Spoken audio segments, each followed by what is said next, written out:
Hi, everybody. Today I'm going to be doing a planner flip through. This is going to be more of just a cozy catch up and checking in. It is almost the end of the year, and I realized I have not done any sort of planner check in, updating you all on what I've been using and what's been working for me in a while. And so I wanted to take this time to kind of review one of my specific planners, just flip through the pages, talk through everything that I liked and didn't like. And hopefully, this will give someone maybe some insights if you are considering buying this planner. The planner I'm going to be reviewing and flipping through today is the Wonderland222. You can see here I've got the A5 weekly planner stacked. So what that means is in the vertical weeklies, Saturday and Sunday are stacked on top of each other. They have a version where you get every day gets the same amount of space in each column. Now, for what I have used this planner for, it has really been focused on my family and home life. So that is tasks around the house, things we need to get done, stay on top of. I also use this for tracking my running when I was training for my marathon. I did a lot of like goal setting at the beginning of the year. And then week by week, it's more of what are our appointments we have going on, things that we have in our family life. I also like to include kind of what I did every day as a place to reference when I'm doing my journaling later on, meal planning, and that sort of thing. So that is really what the focus of this planner was for me in this year. And so that's the bulk of what you're going to see. We'll just go ahead and get right into it. And I did at the beginning of 2025, I set up this planner and I referred to, I believe it was Dandelion Diaries, who had set up a Wonderland because this is my first year using the brand. And so I was looking for a little bit of guidance. I wasn't quite sure what I wanted to do. Now, most of what I took from her was these first few pages, the first like 3 or 4, and then some of the tracking in the back. And then all the stuff in the middle, like the weeklies, I kind of just did what felt good to me. It's not necessarily like from a certain creator or person. This first page is a key and index, and then I just wrote down some stuff that, needs to usually happen a few times throughout the year.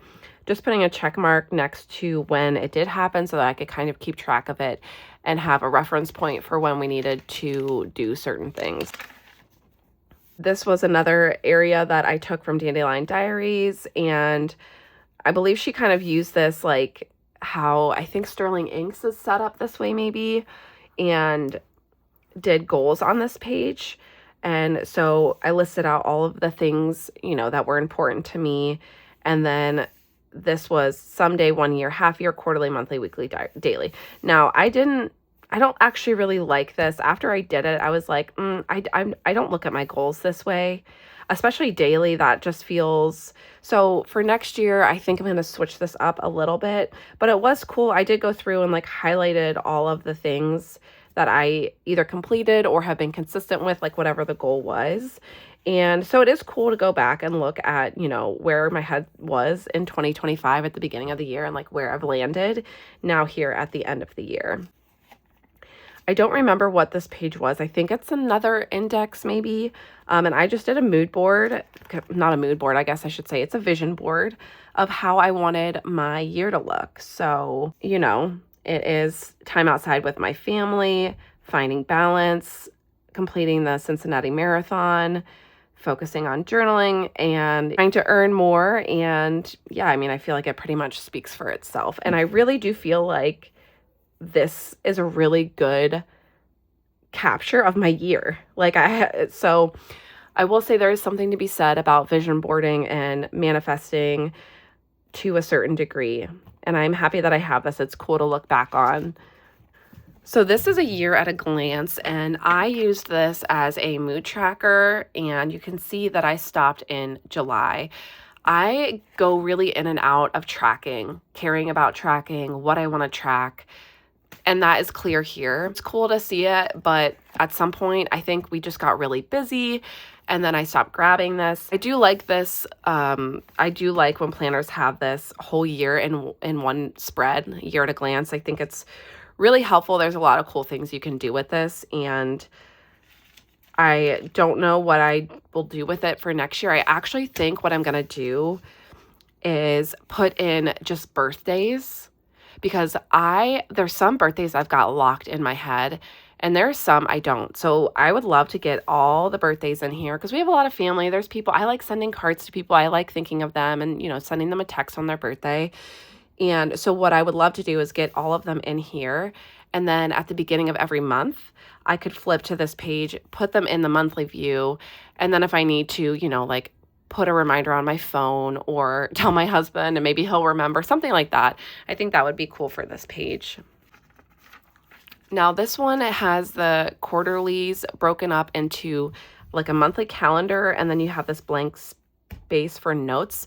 I really like these pages. I think they're awesome. I was doing spending tracking, and again, you'll see I fell off with almost all of my tracking stuff at the midpoint of the year. I don't know what that is. Like, what does that say about me? I don't know. But I think I also just had a lot of other like projects and things I was focusing on.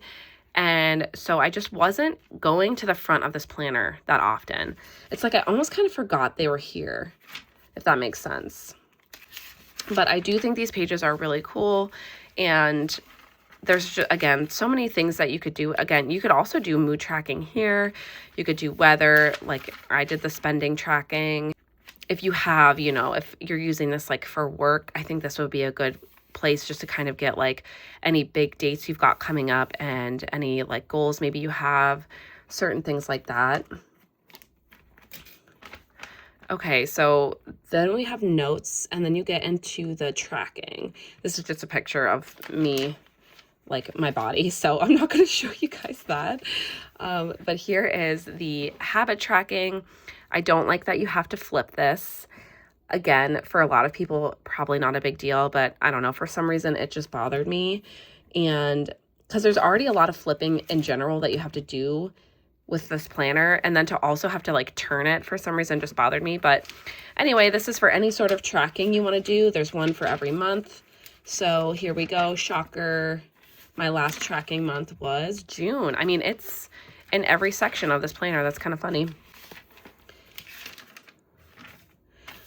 This planner specifically starts in December.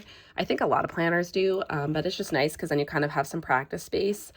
I did this as just highlights from the previous year. I think I was just trying to like kind of test the waters of using this planner and needed something sort of like low entry to do. So I chose this. I attempted like watercolor, colored pencil, like watercolors, and I didn't like how it looked, so I never did that again, but lesson learned, I guess. So I did not use this in December because I had a planner from 2024 that I was using, and I just don't really like being in, I don't like having the crossover, so I just left everything blank. But, you could practice. I did do an attempt here because I always have liked the visuals of, using your planner this way, but I've just learned practically that this method does not work for me. So you'll see this is the first and last time you see that in here. Now, what I will say, what I really like about this planner is you have your previous month review, your upcoming month overview, and then you go into the month overview, and then you get into your weekly pages, and then that repeats.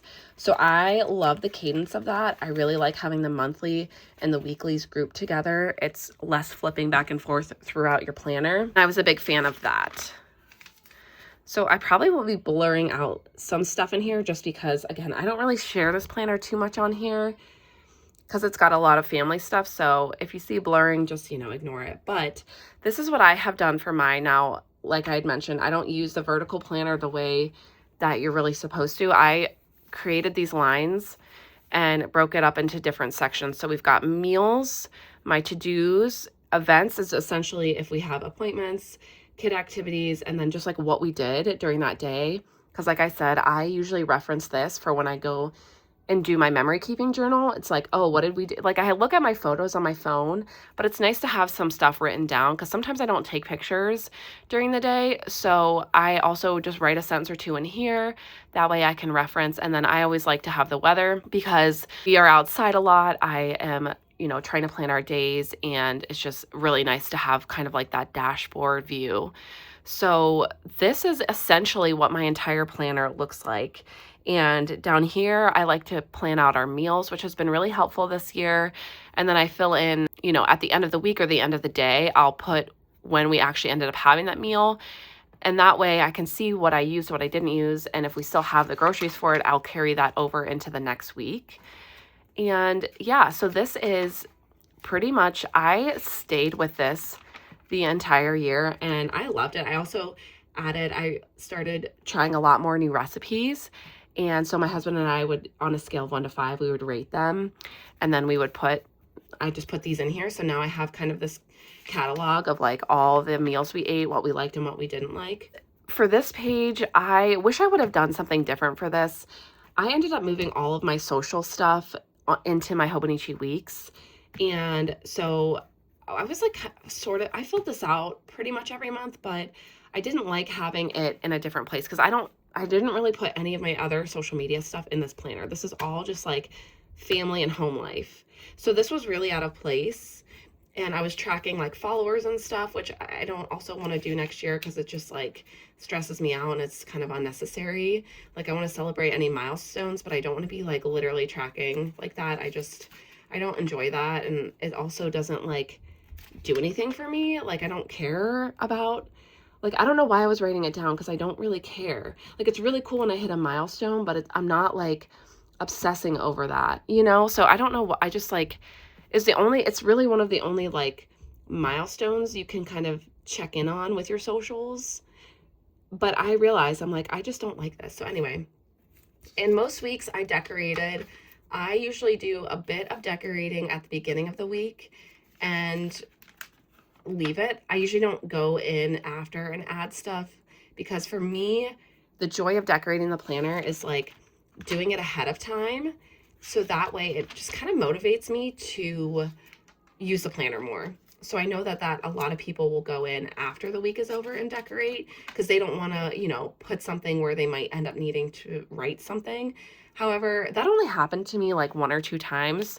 Like I generally know, when things are happening and stuff. So like I knew I wasn't going to do anything this day, like to-do list wise. So I just put a sticker there. You know what I mean? So it's like I usually have a good sense of what's happening. And if I accidentally put something somewhere, it's not that big of a deal at the end of the day, and I like to decorate it because it motivates me more to use the planner.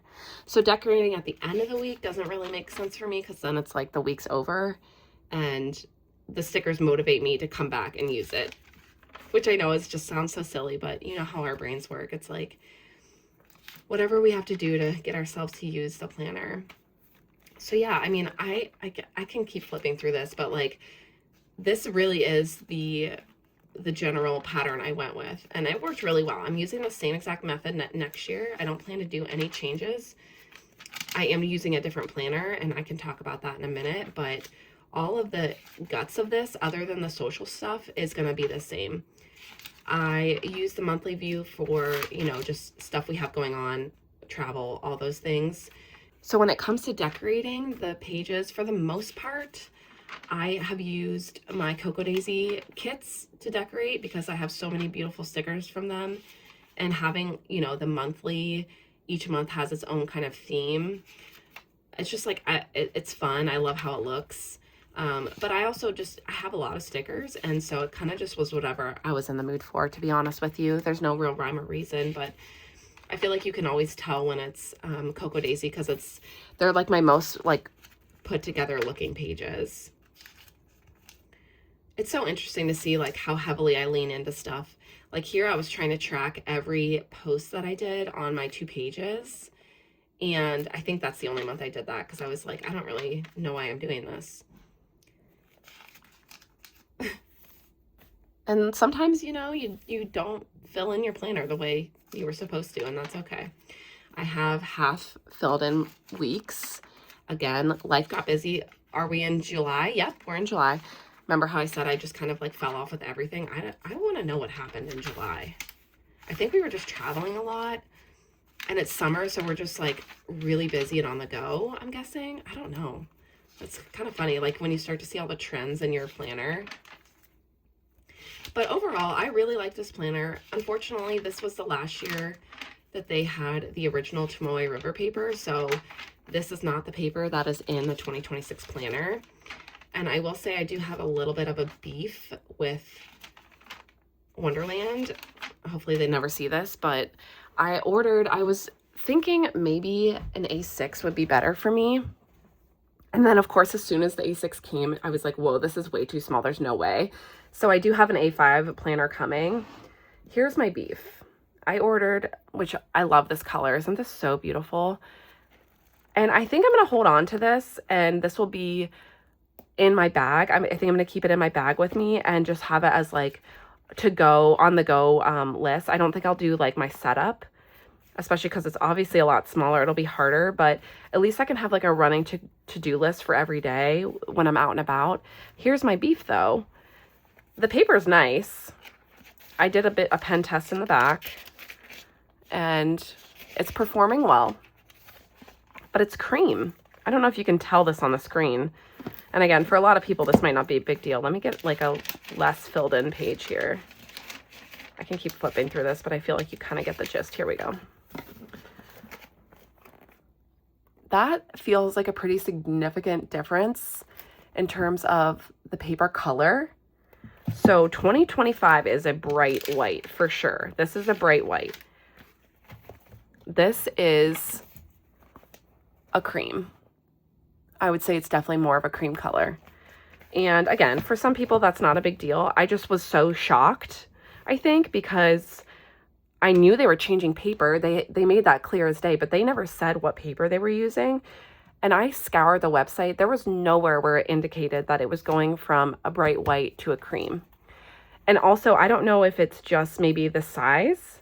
Maybe their A5s are a brighter white, but the A6 is definitely a cream. It definitely leans more towards like the Hobonichi Weeks color. And there's the Hobonichi Weeks and the Wonderland. So, I mean, the Hobonichi Weeks is still creamier, but compared to the bright white, it's like creamiest, middle, bright white. So just in case that's important to anybody, I did want to let people know that. Again, I don't think it was like intentionally left off or like not disclosed anywhere, but that was just a shock to me. You know, us paper people, we're so used to what we have, so it's weird when it changes. So yeah, this is the planner. I don't know, I really liked it. It's functional. I use this. You can see it is completely filled out. You know, there's of course weeks I don't use. We're traveling or whatever, because this is my home life planner, so when we're out and we're away from home, I don't plan. And yeah, I really enjoyed this planner. Like I said, I love the cadence. I love the ordering of the months and weeks. And then in the back, so with the core version, there is less daily pages. I don't know what the difference is, like what the full, I'm assuming they're like non-core would be a page for every day in the year, whereas this is not even close to that. But I didn't really utilize these too much, which is again is something I'm hoping to like change next year, because this is like beautiful paper, you know, like I hate not using it. It makes me feel sad, but I just did some tracking back here. So I did my running log, which I loved having this. This was while I was training. I've run a little bit since then, but I have not kept, like this was when the marathon was. So this is the second half of the year and I didn't really track much. I'm also back at Orange Theory, so I don't really run as much as I was at the beginning of the year. I was keeping track of some coffee shops that I wanted to try and that I went to. And I think I've kind of just realized I'm not too much of a tracker. I love the idea of tracking. I love seeing other people's tracking, and I have a whole reading journal and I was like, why am I even trying to do this? This is dumb. So I wish I would have kept up with this too. I was listening to, you know, new to me albums, and I wish I would have kept up with it because I love music. I love like the experience of hearing an album for the first time, and I think maybe this is something I'll try again in 2026. This was fun while it lasted. And then this I think is just, yeah, I tried to do, see, I'm very bad at, this is probably the most I've kept up with. This one was from November. I'm just bad at tracking. I'm bad at it. So I think that's just part of why I don't do it. And then back here is just some marker and pen tests, because this was my first time using Tomoe, original Tomoe River paper. I had never used it before, and so I was just doing a bunch of tests in the back, which is hilarious because I actually don't really use any markers. Like in the actual planner, I just use black pen. I don't, you know, the stickers are really what I use to decorate. The only thing I ever really did marker wise was if I just highlighted these to kind of add some color to the page. But yeah, I don't really even use markers in my planner. So I think it's kind of funny that I did this whole swatch in here. Like for what? I don't know. This was all at the beginning of the year. So I did all these pages before I actually started using the planner. So I guess that's probably why that happened. And then, yeah, I've got, I don't know, what's, 30 some pages back here that are just blank. And this paper is really nice. I did buy a few of the notebooks. They still had some notebooks that were this original paper because I really do enjoy it. So I have some just blank Wonderland notebooks. And yeah, that's my official review. It was used, it was loved. I am actually really happy I didn't get the A5, because if I got the A5 and it was the cream color, I don't think I would use it. Knowing this is just going to be in my bag for 2026 and like not my like full-time use planner, I'm like okay with it, you know what I mean? So I am still waiting on my planners for next year, so I'm not going to talk too much about my plans yet because I don't know what they're going to be. I have to see the planners. I usually allow myself to try one new planner if there's something that sparks my interest. And so I have the one that is going to replace this. And then I have one other one that is going to be like my testing, like just for fun to see if I like it planner. I hope this was helpful for somebody who's out there maybe thinking about the Wonderland and maybe got some ideas. Like I said, I kept the core of it really the same throughout the year, but I think for me, like consistency is huge and it helps me so much just to keep a format and then go with it the whole year. I feel like that just like helps me keep up with it so that I'm not constantly trying to think about like a new layout. So if you have any questions or like want to know anything else, let me know. I can try to answer anything for you. I think that's it for now. Like I said, I will share my planners for next year when I get them, and I will talk to you sometime soon. Bye.